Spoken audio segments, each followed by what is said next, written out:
They're just bad. Last night was the game they needed to win. Blazers weren't really the Blazers. 9 guys on the floor for Portland entered the night with about 17,000 career points, or less than half as many as LeBron by himself. They should have won that game. LeBron did get his 30, but that's no magic pill. They're now 11-12 when he scores at least 30. Of the 14 players that have scored 30 in 11 or more games, LeBron's the only one whose team has a losing record in those games. So they sink to 26-30, now 9th in the Western Conference. This is the first time in 3 seasons under Frank Vogel that the Lakers are that far below sea level.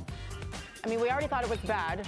It's gotten worse as we count you down under 3 hours to go before the trade deadline commences here in 2022. Counting you down here on SportsCenter and as well on NBA Today when we are done today. Let's bring in our senior NBA insider, Adrian Wojnarowski, who is live and monitoring all the situations across the league. Let's start with the Lakers there, Woj. A Lakers team source told our Dave McMenamin that he'd like to see the team trade Russell Westbrook before the deadline, saying, quote, "We've got to rip off the Band-Aid. We have to move forward this season." That's a quote. Is there any movement there? And Sage, it's much easier said in exasperation after a difficult loss than done in reality on trade deadline day. And the Lakers right now, they don't have any ongoing discussions on a Russell Westbrook trade. Their conversations have been about, players around the edges and some perimeter players who might be able to help them, either perhaps in a starting role or off their bench. They've talked about Alec Burks in New York, Dennis Schroeder with the Celtics, and a number of others. But $47 million owed to Russell Westbrook next season on his deal. And remember, there were a lot of people on board in the front office, in the locker room, with the Lakers about making the Westbrook trade. Right. And it's one that is a decision now that, very likely, at least through the end of this season, they're going to have to figure out how to make it work with Russell Westbrook and try to get the most out of this current group. Right. I mean, LeBron James at the top of that list of people, front office, not necessarily, but people who gave the green light. Let's bring Russ Westbrook in here. And obviously, he's having the worst season of his career. It's not just him, though, but we'll dive into that a little later.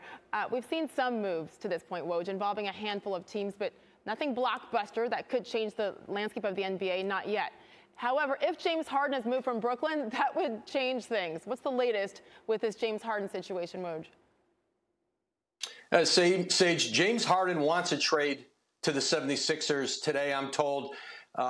He has not told the Nets specifically that. I'm told he is has a lot of trepidation about the idea of publicly of asking out of two different teams in 2 successive seasons. But the Nets know where he stands. The 76ers know where he stands. And I'm told those 2 teams are communicating today.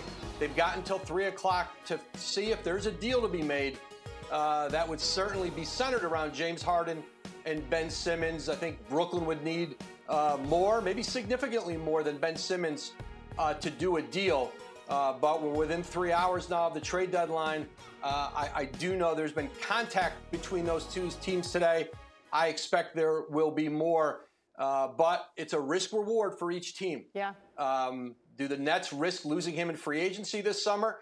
Do the Sixers risk having to really gut their roster this summer to create the cap space for him?